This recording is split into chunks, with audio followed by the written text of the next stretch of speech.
in order to delineate the most effective dose in terms of its actual effectiveness and side effect, minimization, has yet to be determined.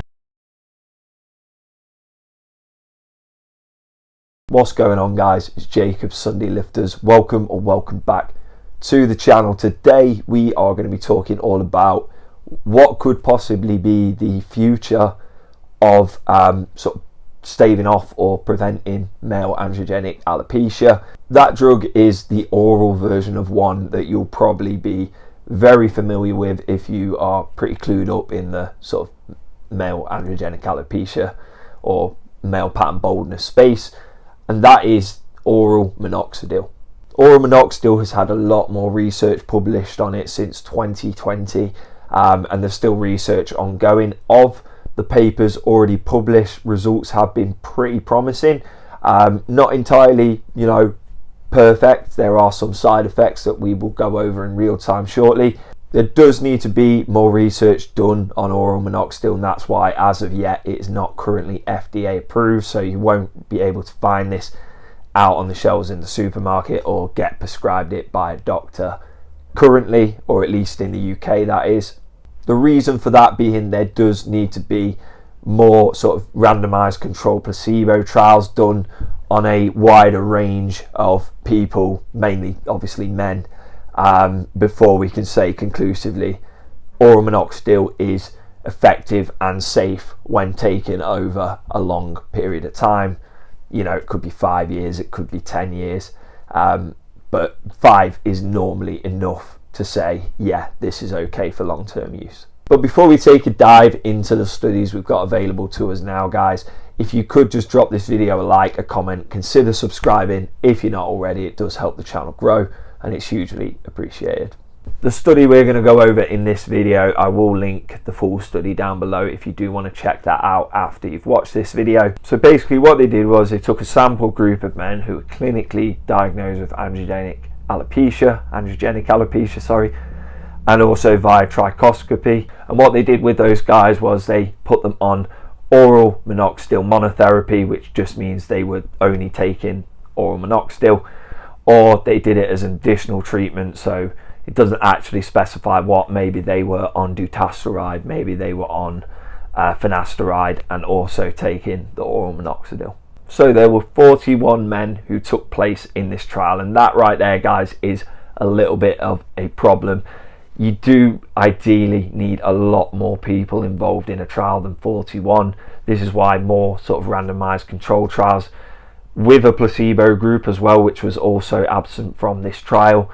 Having a placebo group is important. So 41 men on the trial. What they did was they basically had two sets of people. One group would take 2.5 milligrams daily and one group would take 5 milligrams daily of oral minoxidil. Of those 41 men, 37 of them were basically considered a success. They had clinical improvements. I think it was 11 of them saw marked improvements, which is about 27-ish% of the group. And like I say, 37 of the 41 had signs of clinical improvements. That is a high percentage, around 90. That left 4 who saw a stabilization, which means it didn't worsen, it didn't necessarily get any better, it just stabilized their hair loss. So there was nobody on the trial who actually worsened from taking oral minoxidil, which again is very promising. What about side effects? Adverse effects were detected in 12 patients, and 10 of those 12 patients experienced hypertrichosis. So the most common adverse effect was hypertrichosis. For those who don't know, that is basically just a really sort of high rate of hair growth in a certain area of the body, probably unwanted hair growth. And it absolutely makes sense really that this would be a side effect of oral minoxidil. Obviously when you're applying it topically like we currently do, it's going to be most effective in the area you apply it, whether that be your scalp, whether that be your beard, whatever. When you take it orally, obviously it's just going to have a systemic effect rather than, when you apply something topically, it doesn't just affect that area. You do absorb some of it through the skin and eventually into the blood, but the whole idea of a topical sort of minoxidil is it does affect the area you apply it. With the oral, there isn't as much control on where the hair growth may happen, so yeah, it makes sense to me that this would be a side effect. 2 patients experienced lower limb edema. That is basically like the sort of trapping of fluids in the bodily tissues. It's normally like the arms and legs. You ever been on an aeroplane and you sort of feel like your feet and your ankles and stuff swell up? I don't know if that is edema, but that is what edema does to your tissue basically.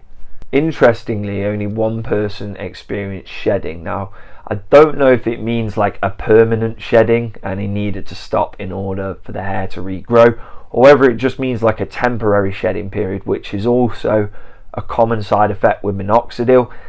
I mean, you can't even really call it a side effect because it's part of the process. It's like the hair goes through its natural life cycle, and when you apply the minoxidil, it's like the new hair that grows through is the hair that's affected by the minoxidil and becomes, you know, thicker, and it kind of makes sense that you'd have a shedding phase at the start. Again, I don't know if that means oral minoxidil has a, you know, in this person had a side effect that was permanent, or whether it was just a temporary shedding.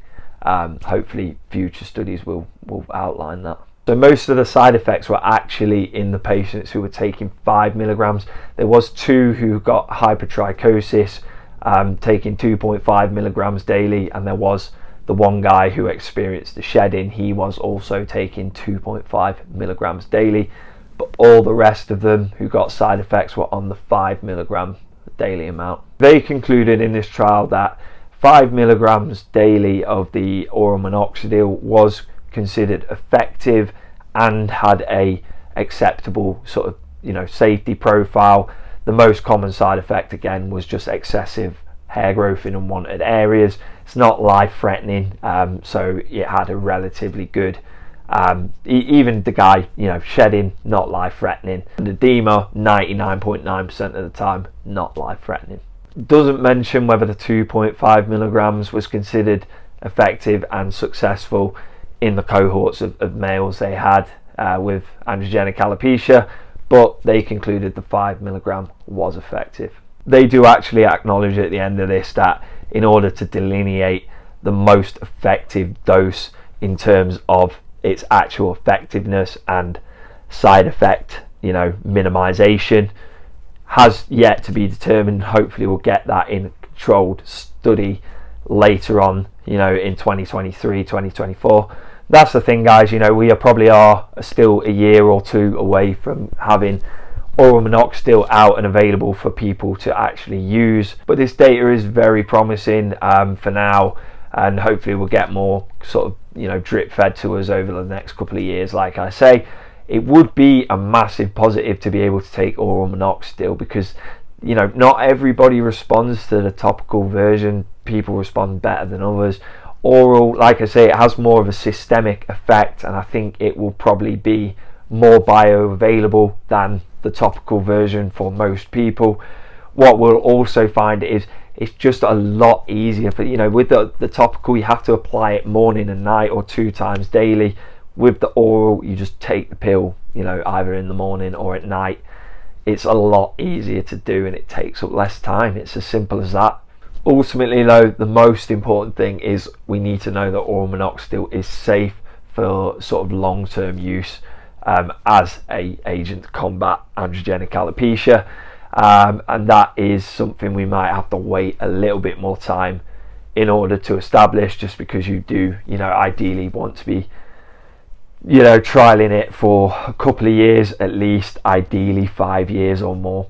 But for now, the future of minoxidil and sort of combating androgenic alopecia and male pattern baldness in general looks promising. I think it would be a huge positive for most men if it turned out to be absolutely fine to take for long-term use. It'd be much easier just taking a 1 to 5 milligram pill, that depending on, you know, what they establish the most effective dose to be, once a day, and that's it, you're done. You don't have to, you know, do 6 pumps and put it in twice a day. It'll also be interesting to see how oral minoxidil stacks up with microneedling as well. Hopefully we'll get some trials on that, but that might be even further down the line. I'll try and get a video done if there's any new sort of studies that come out on oral minoxidil. Thank you for watching this video. Sorry for waffling a little bit. If you haven't already, if you could drop it a like, a comment, and consider subscribing if you're not already. It's hugely appreciated. It helps the channel grow. If you want to follow me, all my socials are at Sunday Lifters. That's Facebook, Instagram, TikTok, and you can email me at sundaylifters@gmail.com for workout plans, coaching, or sponsorships. Thanks for tuning in again, guys, and I'll see you back here again next week.